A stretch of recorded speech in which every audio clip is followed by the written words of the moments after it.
Jangan suam-suam kuku. Kebanyakan orang tidak akan suka meminum teh atau kopi yang suam-suam kuku. Biasanya orang akan memilih meminum teh yang panas atau teh yang dingin. Tuhan juga tidak suka bila kita suam-suam kuku, yang berarti tidak panas ataupun tidak dingin.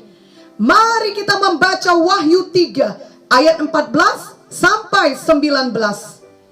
Dan tuliskanlah kepada malaikat jemaat di Laodikia, inilah firman dari Amin, saksi yang setia dan benar, permulaan dari ciptaan Allah. Aku tahu segala pekerjaanmu, engkau tidak dingin dan tidak panas. Alangkah baiknya jika engkau dingin atau panas.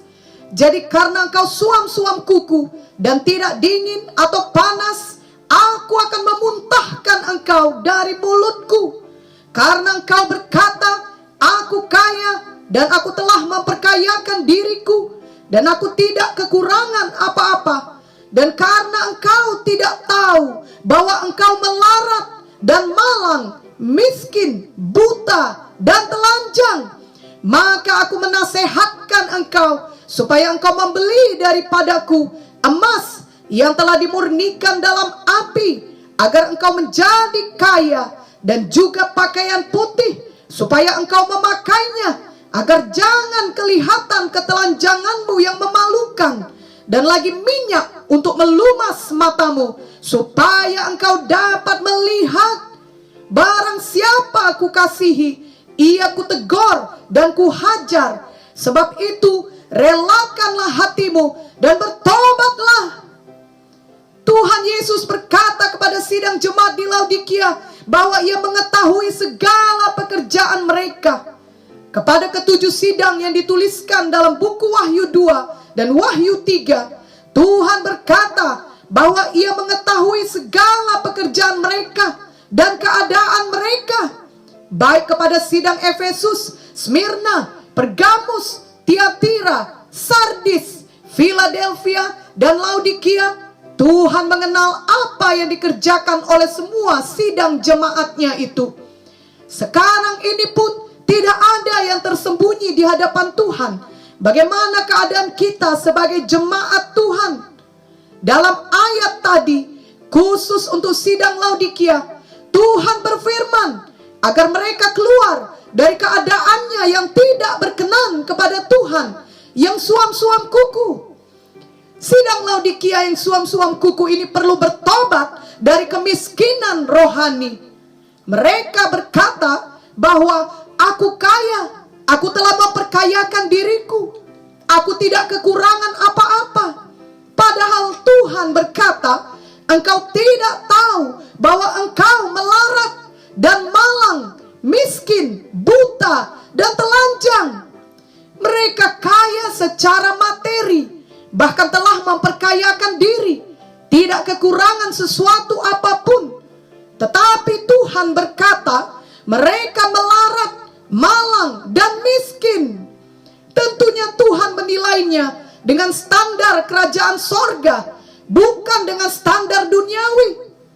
Kerap kali pendapat Tuhan sangat berbeda dengan pendapat kebanyakan orang di dunia ini.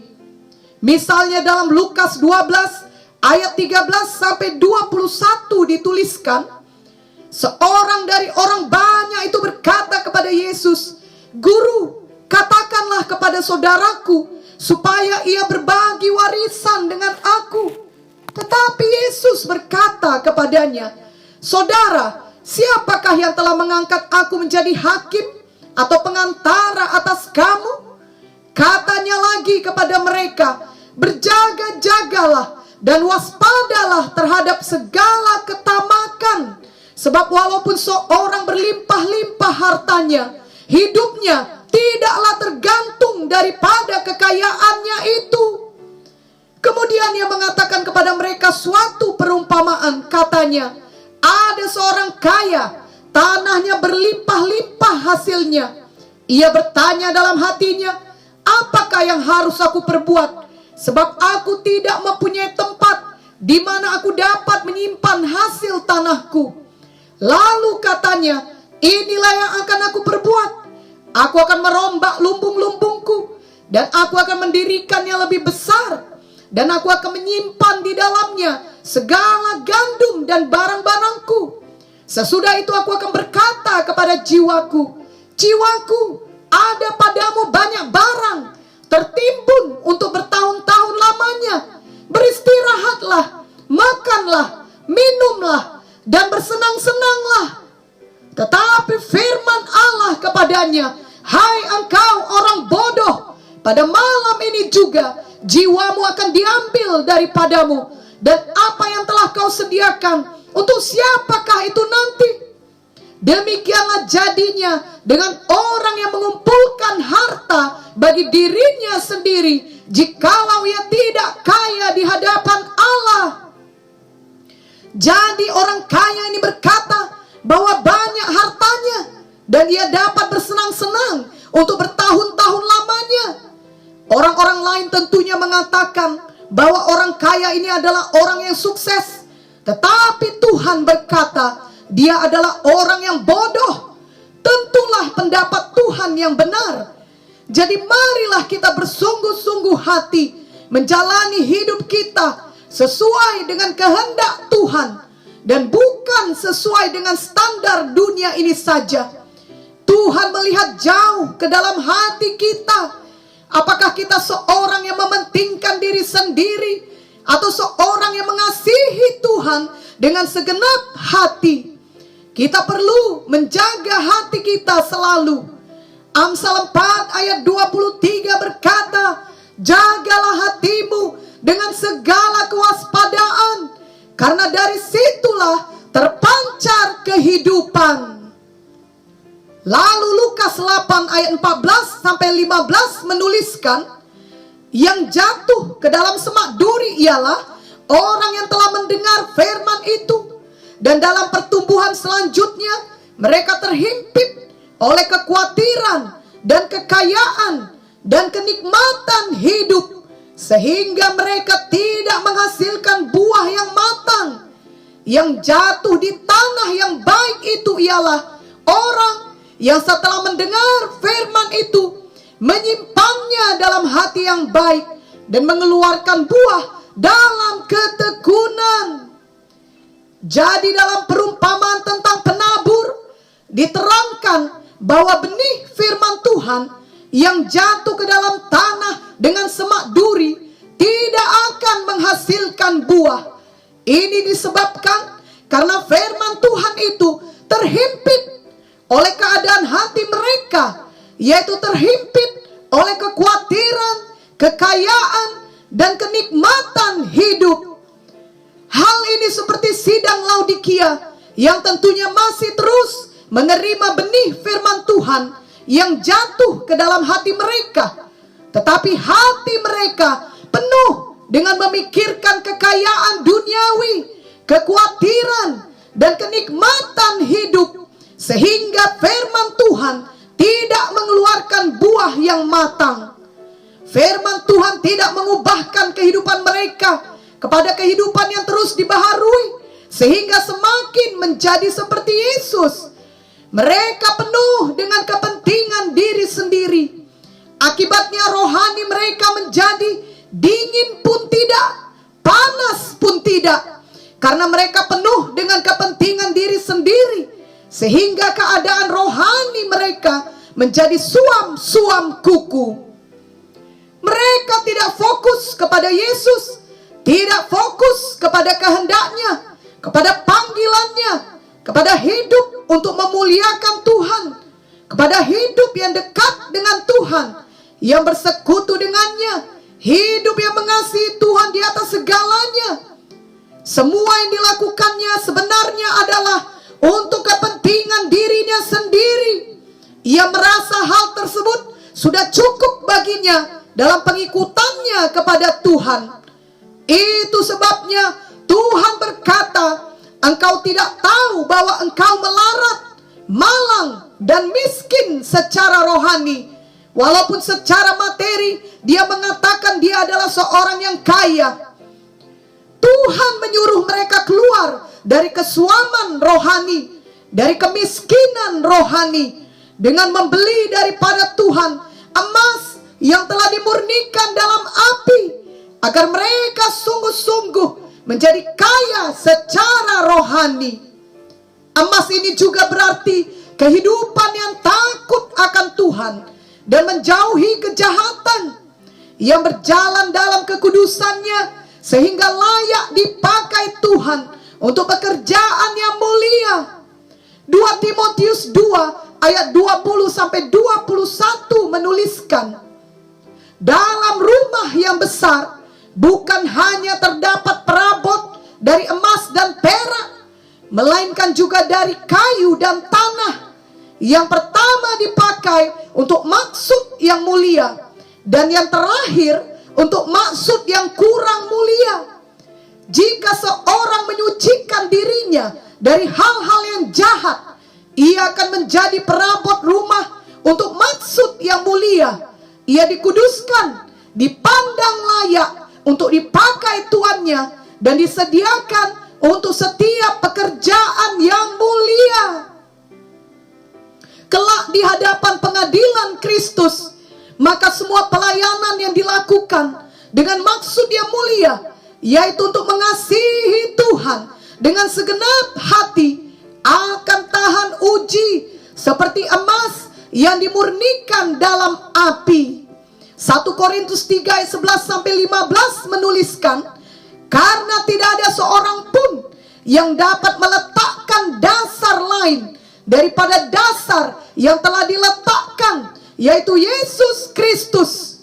Entahkah orang membangun di atas dasar ini dengan emas, perak, batu permata, kayu, rumput kering, atau jerami, sekali kelak pekerjaan masing-masing orang akan nampak, karena hari Tuhan akan menyatakannya. Sebab ia akan nampak dengan api, dan bagaimana pekerjaan masing-masing orang akan diuji oleh api itu. Jika pekerjaan yang dibangun seseorang tahan uji, ia akan mendapat upah.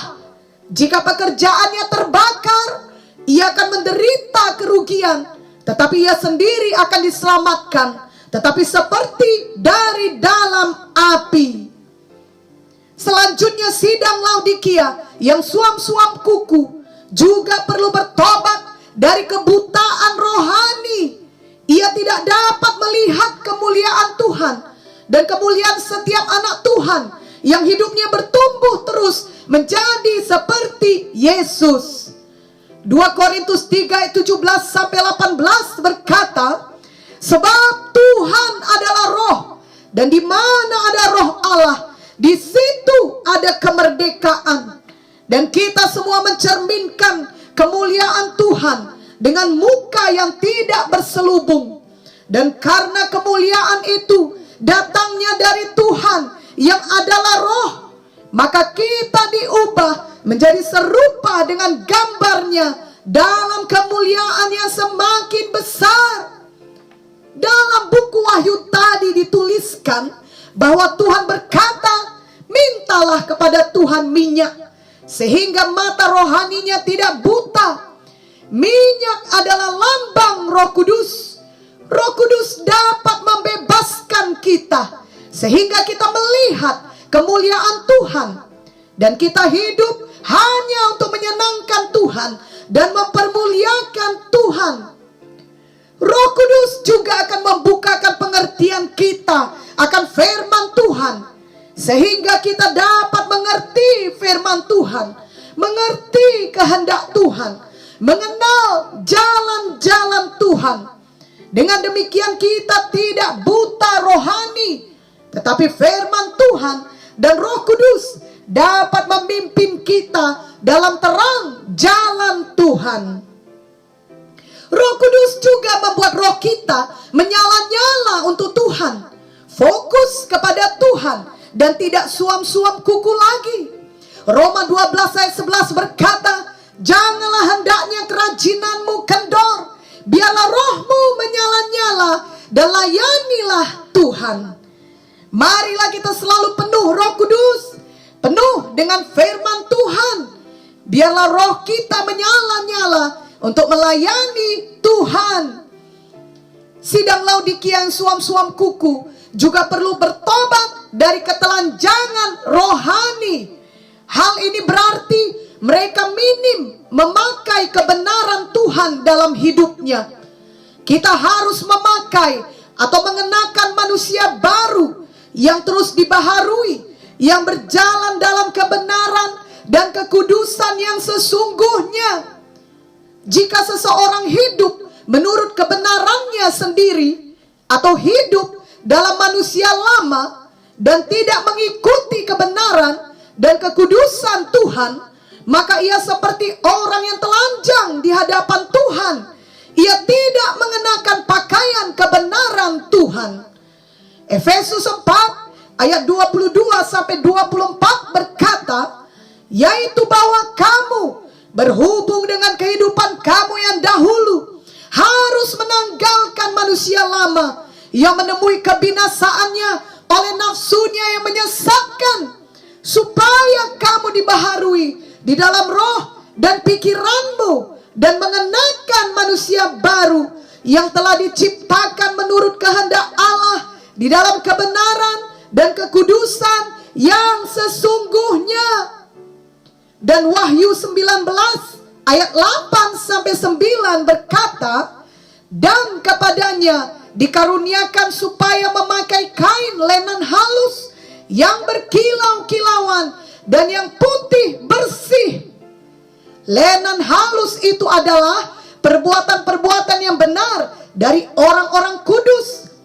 Lalu ia berkata kepadaku, tuliskanlah, berbahagialah mereka yang diundang ke perjamuan kawin anak domba. Katanya lagi kepadaku, perkataan ini adalah benar, perkataan-perkataan dari Allah. Jadi pakaian pengantin Kristus adalah pakaian lenan putih pada waktu perkawinan anak domba Allah, di mana itulah perbuatan-perbuatan yang benar dari orang kudus. Marilah kita menjadi orang yang kudus, yang berbuat kebenaran setiap hari. Firman Tuhan adalah kebenaran. Tuhan Yesus adalah kebenaran. Jika Tuhan Yesus dan firman Tuhan membebaskan kita, maka kita benar-benar bebas dari ketelanjangan rohani. Yohanes 8 ayat 32 dan 36 berkata, dan kamu akan mengetahui kebenaran, dan kebenaran itu akan memerdekakan kamu. Jadi apabila anak itu memerdekakan kamu, kamu pun benar-benar merdeka. Jadi sementara kita hidup dalam dunia ini, pilihlah selalu untuk tidak pernah telanjang dari kebenaran Tuhan. Dengan perkataan lain, marilah kita bersungguh-sungguh hati berjalan dalam firman Tuhan, menjadi pelaku firman Tuhan.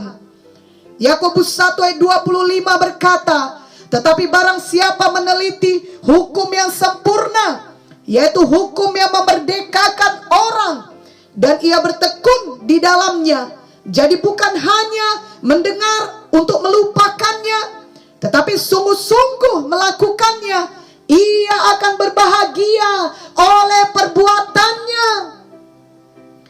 Jadi walaupun kita masih di dalam pandemi COVID-19, janganlah kita suam-suam kuku. Biarlah roh kita selalu menyala-nyala untuk Tuhan.